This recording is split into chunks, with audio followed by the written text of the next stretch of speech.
ሰላም አለይኩም ወራህመቱላሂ ወበረካቱ። እንዴት ናችሁ? ደህና ናችሁ ወይ? እኔ ያለው አልሐምዱሊላህ። እንዴት ናችሁ?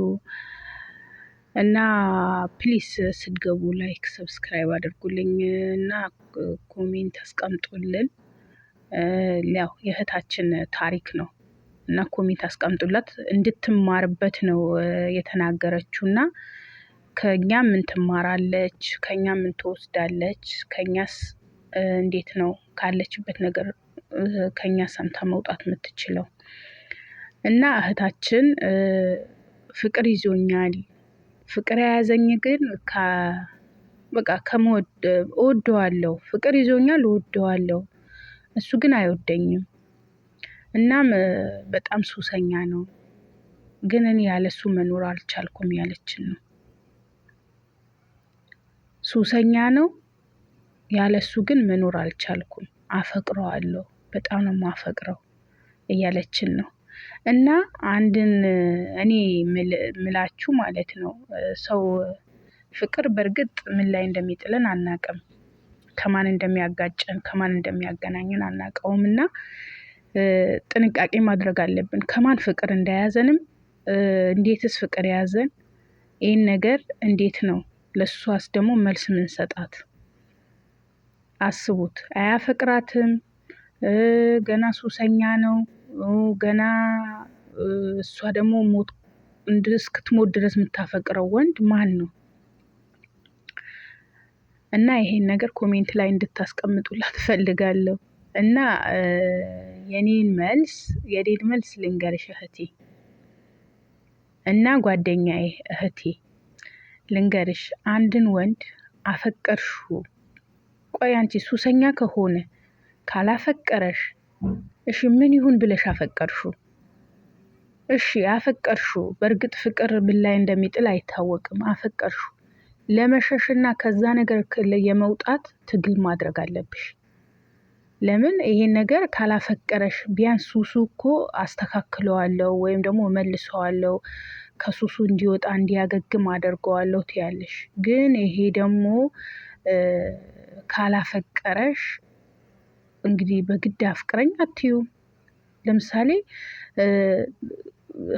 ሱሱን አንቺ ራስሽ በቃ ታስተካክይዋለሽ። ጀግና ከሆንሽ፣ ጀግና ሴት ከሆንሽ ትመልሺዋለሽ፣ ከዛ ሱስ ውስጥ ታስወጪዋለሽ። ግን ፍቅር እሱ ካልያዘው አንቺ ብቻ ስለያዘሽ ፍቅርን አይሆንም። የምሬ ነው። ፍቅር አይሆንም።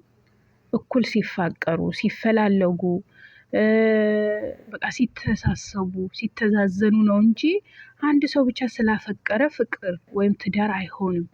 እንደውም ስቃይ ነው። የምሬ ነው። ይሄ ነገር ውስጥ አይ በቃ ቀስ በቀስ ይወደኛል፣ ቀስ በቀስ ያፈቅረኛል ብለሽ ከገባሽበት የምሬ ነው አንቺ መጨረሻሽ አያምርም። መጨረሻ መሰቃየት ነው የሚሆንብሽ። መጨረሻ በቃ አለ አይደለ የስቃይ ህይወት ነው የምትኖሪው። ያን ደግሞ መሆን የለበትም። አንቺ ለምን በህይወትሽ እንደዚህ አይነት ነገር ታደርጊያለሽ? እንደዚህ አይነት ቀልድ ትቀልጃለሽ? በህይወት ቀልድ ኧረ በለው እንዳትቀልጂ። የምሬ ነው። ያላፈቀራችሁ ወንድ አታፍቅሩ። ብታፈቅሩትም ፍቅሩን እንዲወጣላችሁ አድርጉ። ሽሹት። የሆነ ቦታ አትስጡት። ካላፈቀራችሁ ቦታ አትስጡት። እንደውም እንዲንገበገብልሽ ማድረግ አለብሽ። አትቅረቢው፣ ራቂው። ለምን እንዳፈቀርሽው ሲያቅ፣ ወንድ ልጅ ሳያፈቅርሽ ግን አንቺ እንዳፈቀርሽው ሲያቅ ብዙ ከቀረብሽው በቃ የፈለኩት ነገር ታደርግልኛለች ብሎ ነው የሚያስበው። እውነትም ታደርጋለች። ሴት ልጅ ካፈቀረች ምንም ነገር ታደርጋለች። ግን ያን ማድረግ ሳይሆን ያለብሽ ማያፈቅርሽ ወንድ አፍቅረሽው ከሆነ እንደምታፈቅሪው ያወቀ ለአንቺ ቦታ ከሌለው ቦታ ካልሰጠሽ ራቂው።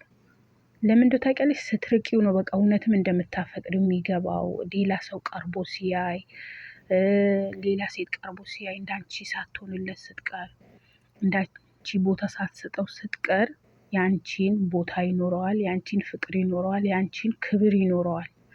ግን በቃ አፈቀርኩህ ሞትኩልህ ብለሽ የምትለጠፊበት ከሆነ ይሰለችሻል።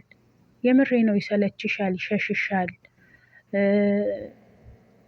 በቃ እጭ ነው የሚልሽ። ስትመጪ እጭ መጣች ከደወልሽ ደወለች ነው የሚልሽ። እንደዛ መባል የለብሽም። ጀግና ሴት ሁኚ። የምሬ ነው። ጀግና ሴት ሆነሽ ራስሽን አስከብረሽ በፍቅር አፍቅሮሽ እንዲያገባሽ አድርጊ።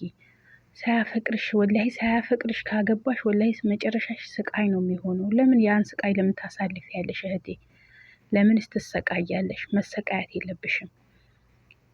በቃ አፍቅረሽ ተሳስበሽ ተዋደሽ ተዛዝነሽ ነው መጋባት ያለብሽ። ይሄ ዝም ብለሽ አንቺ ያፈቀርኩትና ነገ ይስተካከላል ብለሽ የምትገቢበት ህይወት ነገ እኔ እንጃ የተበላሸ ነው። ወልደሽም ልጆችሽ በፍቅር አያድጉም። አንቺም በፍቅር አትኑሪም። በቃ የተዘባዘበ ኑሮ ነው የምትኖሪው። ያን ስለሆነ ከዚህ ህይወት ቶሎ ሮጠሽ መውጣት አለብሽ። ቦታ አትስጩ። በቃ አፍቅሬያለሁ ብለሽ ቦታ አትስጩ።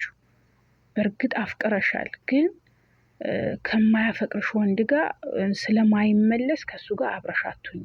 የምሬ ነው የምልሽ።